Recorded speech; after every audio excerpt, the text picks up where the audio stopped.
He thought he was the predator, a wealthy cattle farmer hunting for young women in the lawless Wild West of the early internet. He didn't realize he'd just walked into a trap set by the one person more devious than him. By the time the burning in his nose started, it was already too late, and the German amateur film we sent him next was only the beginning of his nightmare.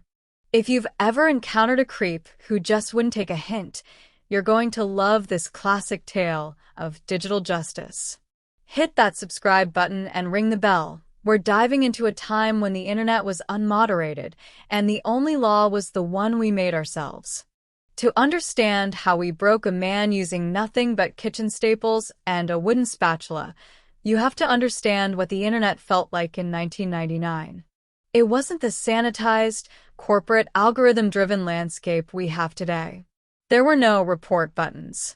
There was no two-factor authentication. It was the digital frontier, a chaotic, exciting, and often deeply predatory space where you were only as safe as your own wits.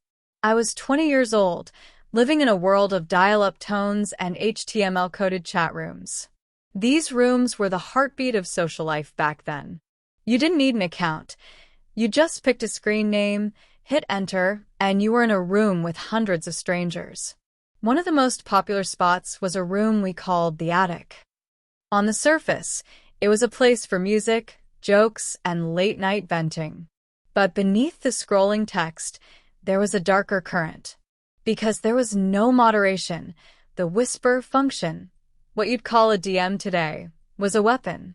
You'd be minding your own business, talking about a new Blur album, and suddenly your screen would be flooded with the 1999 equivalent of a low-resolution gift no one asked for.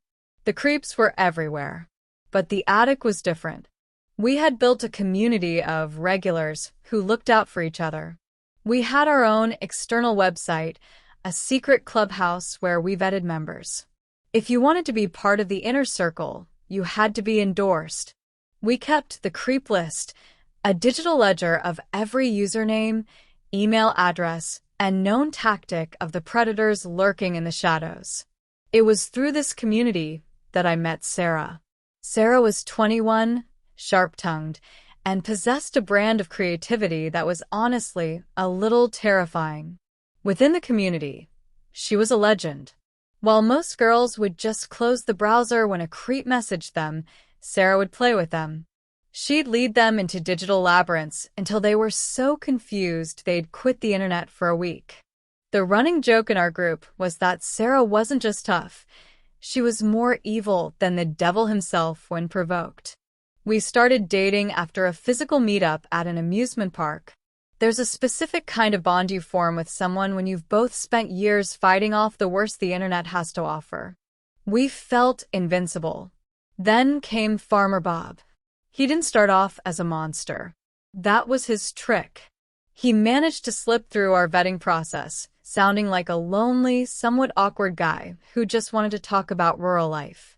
He got into the inner circle, but soon, the whispers started reaching us. The younger girls in the group, 16, 17-year-olds, were forwarding us emails. Bob wasn't just lonely. He was persistent. He was aggressive. And he was getting personal information out of them. He was a predator who had learned to camouflage. When Sarah and I saw the messages, the atmosphere in our apartment changed. It wasn't just frustration. It was a cold, calculated shift. Sarah looked at the screen, her face illuminated by the flickering glow of the CRT monitor, and she cracked her knuckles. "He thinks he's a wolf in the fold," she whispered. "Let's show him what happens to wolves in the attic." Our first goal was intel. We needed to know exactly who we were dealing with before we lowered the boom. Sarah created a sock puppet account, a persona of a naive, wide-eyed newcomer named Lulu. It took Bob less than 10 minutes to bite. As I watched over Sarah's shoulder, the whispers started rolling in. Bob was laying it on thick. He claimed to be a wealthy cattle rancher, a man of status and means who owned vast swaths of land. But as the conversation went on, The cracks in his story started to show. He wasn't just a creep. He was, to put it bluntly, an idiot. He bragged about his wealth, but in the next breath, he'd talk about how the females loved his wooden clogs. Yes, he claimed to wear clogs while seducing women. He lacked any semblance of social grace or basic education. He was a caricature of a rural villain. The turning point came on a Thursday night. Sarah was getting bored. The Lulu persona had served its purpose, and we had enough personal info to know he was full of it. He'd accidentally mentioned his parents being out of town for the weekend. Funny for a guy who claimed to own the whole farm himself. "I'm going to end this," Sarah said, her fingers flying across the mechanical keyboard. She told Bob that she was interested in meeting up. She told him she loved high-status men, but there was one thing she needed to really get in the mood. She needed the white stuff. Cocaine. Now, we expected him to back off. We expected him to say he didn't do drugs or couldn't get them. Instead, the wealthy cattle farmer panicked. He admitted he couldn't afford it. All that talk of riches was a facade for a guy living in his parents' basement. That's when Sarah's evil side took the wheel. "Oh, Bob," she typed, "don't you know the secret? You don't need to buy the expensive stuff. All the girls in the city use the DIY trick. It's better anyway. It gives you the rush without the crash." I watched, mesmerized, as she laid out the recipe. 3 parts baking soda, 1 part vanilla sugar. "The vanilla sugar gives it a nice aftertaste," she added, a stroke of pure, localized genius. It was so absurd. It was so obviously a prank. We sat back, waiting for him to call us out, to curse us for trolling him. Instead, the screen flickered. "Oh yeah," Bob replied. "I totally forgot about the DIY trick. My friend told me about that once. Thanks for the reminder, babe." My jaw hit the floor. He believed it. He actually believed that kitchen pantry staples were the secret to a pharmaceutical-grade high. "Make sure you test the quality tonight," Sarah warned him. "I won't book my train ticket unless I know you've got the good stuff ready for us." He promised he would. He thanked her for being so understanding. We logged off, doubled over in laughter, thinking that would be the end of it. Surely, once he had a nostril full of baking soda and artificial vanilla, he'd realize he'd been had and disappear in shame. We were wrong. Fast forward 2 days. We opened our email to find a message written in all caps, the digital equivalent of a screaming tantrum. "You MFB **. My nose is bleeding. I had to go to the clinic. You tricked me." He was livid. The baking soda had, predictably, done a number on his sinuses. But here's the thing about people like Bob. Their ego is a massive, fragile balloon. If you poke it, they don't just get mad, they look for a reason to stay in the game. Sarah didn't apologize. She doubled down. She told him he must have used the wrong ratio. She told him he was weak for going to a clinic over a little city-style rush. And then, she pivoted to the most outlandish lie I have ever heard. She told him she was a professional. She claimed her day job was producing and starring in German-themed amateur spanking films for the European tourist market. It was a ridiculous claim. We were in the middle of nowhere, and Sarah didn't speak a word of German. But Bob was hooked. His anger turned instantly into a pathetic, drooling curiosity. He begged to see a sample. He wanted to buy her films. "We need a trailer," I said. This was the peak of our creative madness. Sarah's younger brother was over, and he had long, curly hair from behind. In a low-res video, he could pass for a woman. We recruited him and his friend. The set was Sarah's bed. Her brother's friend lay across his lap, fully dressed. Her brother sat there, holding a wooden kitchen spatula. I stood behind them with a camera, which at the time recorded at a frame rate that made everything look like a slideshow. Action. I whispered. The spanking began. To get the sound right, since the tiny camera mic was terrible, Sarah and I stood just off camera, clapping our wet hands together.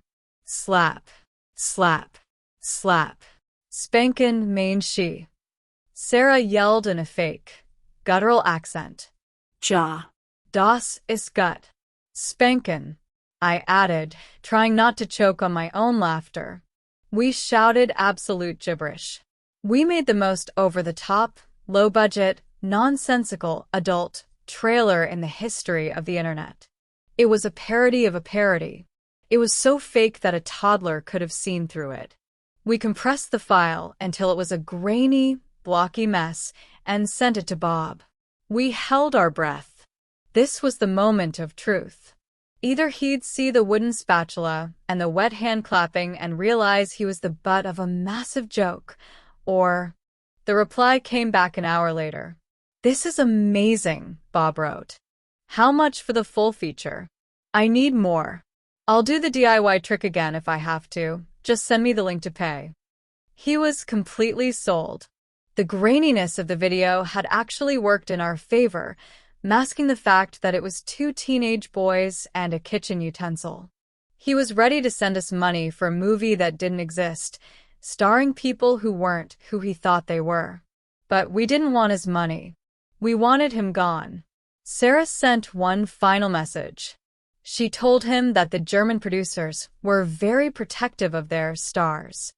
She told him that because he had complained about the baking soda, he had flagged himself as a liability.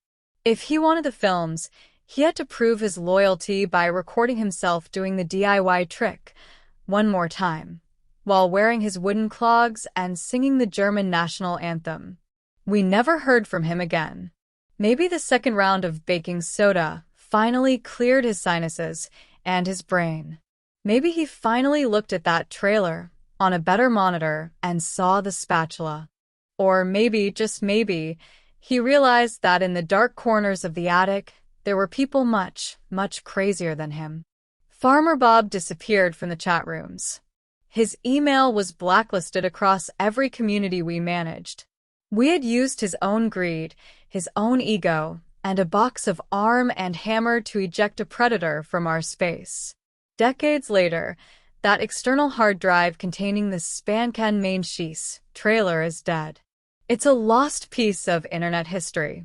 But the memory of those wet hands clapping and the image of a wealthy farmer snorting vanilla sugar stays with me.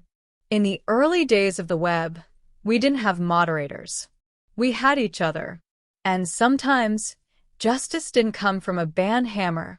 It came from a kitchen pantry and a very, very evil girlfriend. They say the internet never forgets, but sometimes it's the lessons we teach the creeps that stick the most. Bob learned that day that being a predator only works until you meet someone who knows how to play the game better than you do. What's the most creative way you've ever seen someone handle a digital creep? Let us know in the comments below. If you enjoyed this trip back to the 90s, hit that like button and subscribe for more stories of exquisite revenge. Until next time.